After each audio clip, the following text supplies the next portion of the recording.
തേങ്ങ എടുത്ത് അതിനകത്തോട്ട് കുറച്ച് മഞ്ഞൾപ്പൊടി,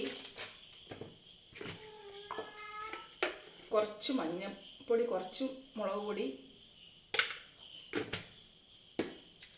പിന്നെ ഇഞ്ചി ചതച്ചത്, വെളുത്തുള്ളി ചതച്ചത്, പച്ചമുളക് അരിഞ്ഞത്. എളുപ്പത്തിലുണ്ടാക്കുന്ന ഒരു നത്തോലി പീരയാണേ. പച്ചമുളകും കുറച്ച് കാന്താരിയും കൂടി ഇട്ടിട്ടുണ്ട്. പിന്നെ ഉള്ളി അരിഞ്ഞത്,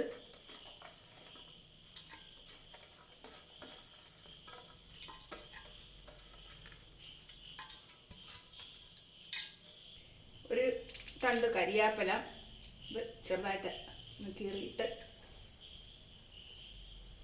പിന്നെ 2 കഷ്ണം പുളി കീറി വെള്ളത്തിയിട്ടതായിരുന്നേ. ആവശ്യത്തിന് ഉപ്പ്. ഇതെല്ലാം കൂടെ നല്ലപോലെ മിക്സ് ചെയ്യണം, ഇളക്കി. ഞാനിത് കൈ കൊണ്ടാണ് മിക്സ് ചെയ്യുന്നത്.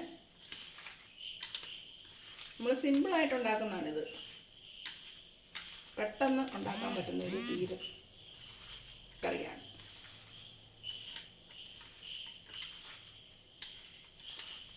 നത്തോലി വാരിയിടുവാണേ.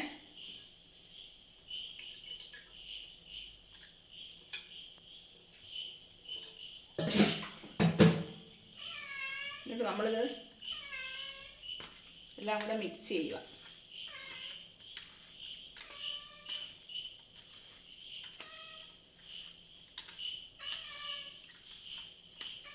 എല്ലായിടത്തും എല്ലാം മിക്സ് ചെയ്ത് ഇനി ഇതൊരു നല്ലൊരു കടായിക്കകത്തോട്ട് ഇട്ട് അടുപ്പ വെക്കണം. കടായി അടുപ്പ വെച്ചാൽ അതിനകത്തോട്ട് കുറച്ച് എണ്ണ ഒഴിച്ച് അടി പിടിക്കാതിരിക്കാനായിട്ട്. എന്നിട്ട് കുറച്ച് കരിയാപ്പില അടിയിലോട്ട് ഇടുക. ഇട്ടിട്ട് ഈ മിക്സ് ചെയ്ത ഇതെല്ലാം കൂടെ ഇതിനകത്തോട്ട്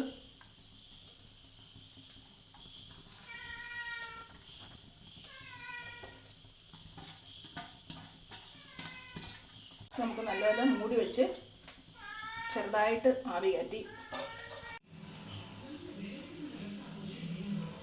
ഒഴുവൽ തീരെ നമുക്ക് നോക്കാവേ. അത്യാവശ്യം വെന്തിട്ടുണ്ട്. നമുക്ക് ഇതിൻ്റെ വെള്ളമൊക്കെ പറ്റണം നല്ലപോലെ. ഒഴുവൽ അത്യാവശ്യം ശരിയായിട്ടുണ്ട്. ഇപ്പോൾ വെന്ത് നമുക്ക് അതിന് ഇച്ചിരി കടുക് വറുത്തൊഴിക്കാം. അങ്ങനെ ഒരു കടായി വെച്ച് അതിനകത്തേക്ക് അത്യാവശ്യം ശകലം എണ്ണ ഒഴിക്കാം.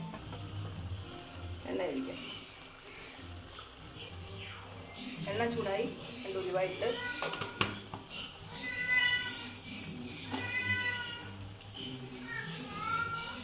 അത്യാവശ്യം കടുക് ഇടാം.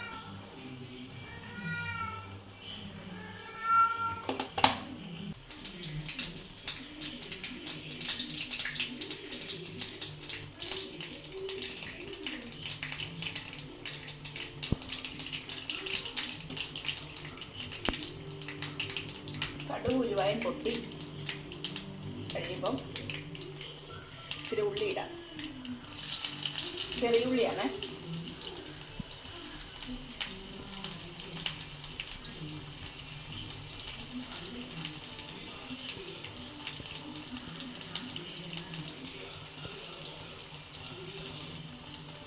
കറിവേപ്പില ഇട്ട്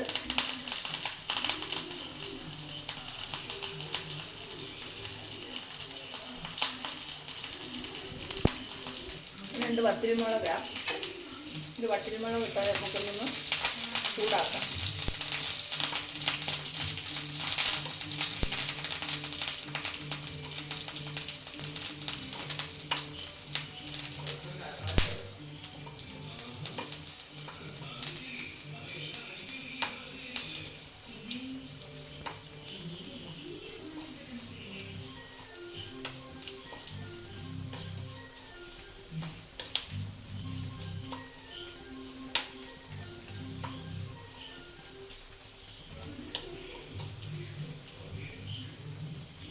നമുക്ക് ഇളക്കി കൊടുക്കാം.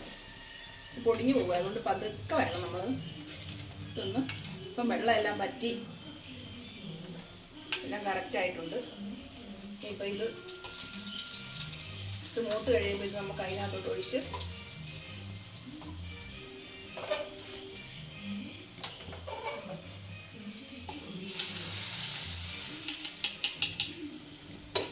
അത്യാവശ്യം ശകലം ഒരു 5 മിനിറ്റ് മൂടി വെക്കാം. തുറന്ന് നോക്കി കണ്ടോ, നമ്മുടെ നത്തോലി പീര എല്ലാം റെഡി ആയിട്ടുണ്ട്. നമുക്കതൊന്ന് ചെറുതായിട്ടൊന്ന്